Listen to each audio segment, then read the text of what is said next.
Hello வணக்கம். இன்றைக்கி நம்ம சேனலில் கருவேப்பிலை பொடி எப்படி செய்யலாம் அப்படின்னு பார்த்துடலாமா? கருவேப்பிலையில் நிறைய நன்மைகள் இருக்குது. கருவேப்பிலையில் விட்டமின், கால்சியம், இரும்புச்சத்துன்னு நிறைய சத்துகள் இருக்குது. இது சுகர் உள்ளவங்களும் யூஸ் பண்ணலாம். இது ரத்தத்தில் உள்ள சர்க்கரை அளவை கட்டுப்படுத்தும் அப்படின்னு சொல்கிறாங்க. இளநரை உள்ளவங்களும் இதை டெய்லி உணவில் சேர்த்துக்கோங்க. முடி சீக்கிரம் நரைக்காது. அதுமாரி முடி பிரச்சனை உள்ளவங்க, முடி அதிகமாக கொட்டுது அப்படிங்கிறவங்க கூட இதை டெய்லி உணவில் சேர்த்துக்கலாம். முடி கொட்டுற பிரச்சனைக்கு கண்டிப்பாக தீர்வு கிடைக்கும். நான் இன்றைக்கி 2 கைப்பிடி அளவுக்கு கருவேப்பிலை எடுத்திருக்கேன். அடுப்பில் வானல் சூடானதும் அதில் கொஞ்சமாக எண்ணெய் விட்டு நான் கருப்பு உளுந்து தான் சேர்க்குறேன். நீங்கள் வெள்ளை உளுந்து இருந்தால் கூட சேர்த்துக்கலாம்.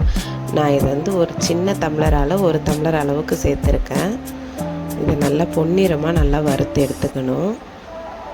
நம்ம கருவேப்பிலையை ஜூஸாக தான் குடிக்கணும் அப்படிங்கிறது இல்லை. முடி பிரச்சனை உள்ளவங்க இந்த மாதிரி பொடியாக கூட செஞ்சு நீங்கள் டெய்லி சாதத்துலேயோ இல்லை இட்லிலேயோ சேர்த்து சாப்பிட்டு பாருங்கள். டேஸ்ட்டும் நல்லாயிருக்கும். உங்களுக்கும் அது கொஞ்சம் ஈஸியாக இருக்கும். நல்லா இந்த அளவுக்கு நல்லா செவந்து வரணும். செவந்து வந்தால் தான் நம்ம பொடியும் டேஸ்ட்டாக இருக்கும்.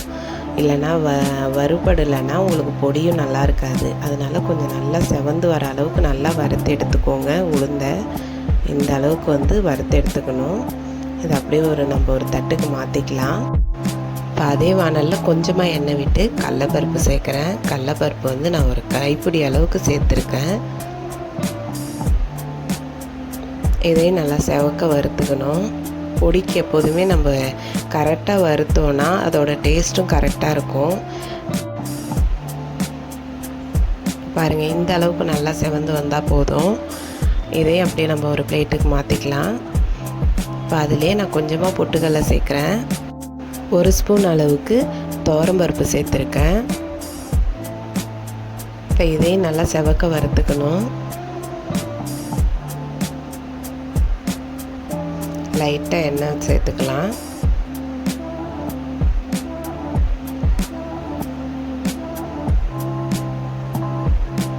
கலர் சேஞ்ச் ஆனதும் நம்ம இது அந்த பிளேட்டோட மாற்றிடலாம்.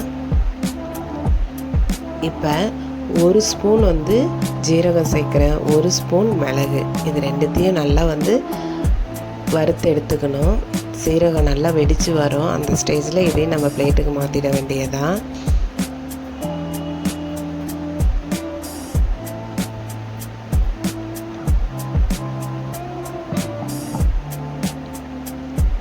இப்போ பாருங்கள், நல்லா வெடிக்க ஆரம்பிச்சிடுச்சு.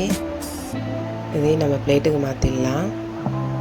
இதுலேயே நான் 1 ஸ்பூன் அளவுக்கு எள்ளு, கருப்பு எள்ளு தான் நான் சேர்க்குறேன். உங்ககிட்ட வெள்ளை எள்ளு இருந்தால் கூட சேர்த்துக்கலாம். எள்ளும் நல்லா பொரிஞ்சு வரும். பொரிஞ்சு வர ஸ்டேஜில் நம்ம இதையும் அந்த பிளேட்டுக்கு மாற்றிட வேண்டியதான்.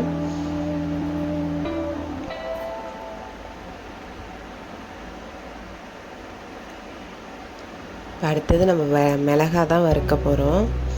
நான் மிளகா ஒரு 8லேருந்து 9 மிளகாய் சேர்க்குறேன். நீங்கள் காரத்துக்கு தகுந்த அளவுக்கு சேர்த்துக்கோங்க.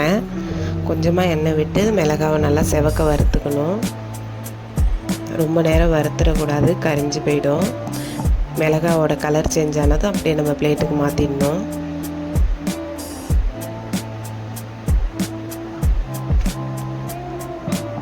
மிளகாய் நல்லா வறுபட்டுட்டு இதை அப்படியே நம்ம பிளேட்டுக்கு மாற்றிட வேண்டியதான்.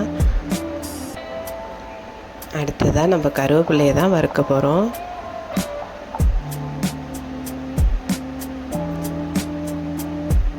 கருவேப்பிலையும் ரொம்ப கலர் சேஞ்ச் ஆகிற மாதிரி நம்ம வறுத்துடக்கூடாது.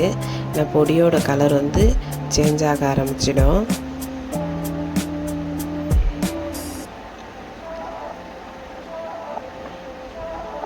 ரொம்பவும் ஹை ஃப்ளேமில் வச்சு வறுத்தோன்னா அது கலர் ரொம்ப சேஞ்ச் ஆகிடும். அதனால் லோ ஃப்ளேம்லேயும் கொஞ்சம் ஹை ஃப்ளேம்லேயும் மாற்றி மாற்றி நம்ம வச்சு அதை நல்லா வறுத்து எடுத்துக்கணும். இந்த பாருங்கள், கையில் எடுத்து இது பண்ணால் இந்த அளவுக்கு நுணுங்கணும்.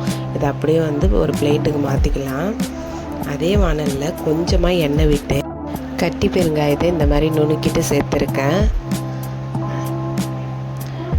பொடிக்கெல்லாம் எப்போதுமே நீங்கள் இந்த மாதிரி கட்டி பெருங்காயம் யூஸ் பண்ணிங்கன்னா அதோட டேஸ்ட்டு சூப்பராக இருக்கும். என்ன தான் நம்ம அந்த தூள் பெருங்காயம் யூஸ் பண்ணாலும் இந்த கட்டி பெருங்காயம் நம்ம யூஸ் பண்ணுறப்ப அதோட வாசமே வேறு மாதிரி இருக்கும். கண்டிப்பாக இதை மாதிரி செஞ்சு பாருங்கள். பெருங்காயம் நல்லா பொரிஞ்சதுக்கப்புறம் இதை அந்த தட்டிலேயே சேர்த்துட்டு நல்லா ஆற விட்டுறணும். ஆற விட்டதுக்கப்புறம் ஒரு மிக்ஸி ஜாரில் சேர்த்து நம்ம நல்லா வந்து பொடியாக நுணுக்கி எடுத்துக்கணும். பொடிக்கு தேவையான அளவுக்கு உப்பு, இப்போ பாருங்கள் இந்த அளவுக்கு அரைச்சி எடுத்துக்கணும். அவ்வளோதான், சூப்பரான சுவையான கருவேப்பிலை பொடி ரெடி ஆகிடுச்சு. இதை நீங்கள் வெறுசாக சாதத்துக்கூட வச்சு சாப்பிட்டாலும் டேஸ்ட்டாக இருக்கும். சாதத்தில் ஒரு ஸ்பூன் கருவேப்பிலை பொடி கொஞ்சமாக நல்லெண்ணெய் சேர்த்து சாப்பிட்டோன்னா அவ்வளோ டேஸ்ட்டாக இருக்கும். இட்லி, தோசை இதுக்கெல்லாம் சொல்லவே வேணாம். ஹெல்த்தியான பொடியும் கூட. நார்மலாக நம்ம சாப்பிட்ற பொடியை விட இந்த மாதிரி செஞ்சு சாப்பிட்டிங்கன்னா உடம்புக்கும் ரொம்ப நல்லது. இதேமாரி இதில் நிறைய பயன்கள் இருக்கிறனால நம்ம இதை டெய்லி உணவில் சேர்த்துக்கலாம். அவ்வளோதான் ஃப்ரெண்ட்ஸ். வீடியோ பிடிச்சிருந்தா லைக் பண்ணுங்கள், ஷேர் பண்ணுங்கள், மறக்காமல் நம்ம சேனலை சப்ஸ்கிரைப் பண்ணுங்கள். நிறைய பேர் வீடியோ பார்க்குறீங்க ஆனால் சப்ஸ்கிரைப் பண்ண மாட்டேறீங்க. சப்ஸ்கிரைப் பண்ணுங்கள், சப்போர்ட் பண்ணுங்கள். தேங்க்யூ. இது மாதிரி டெய்லி ஒரு வீடியோஸ் நம்ம சேனலில் வரும், பாருங்கள். தேங்க்யூ.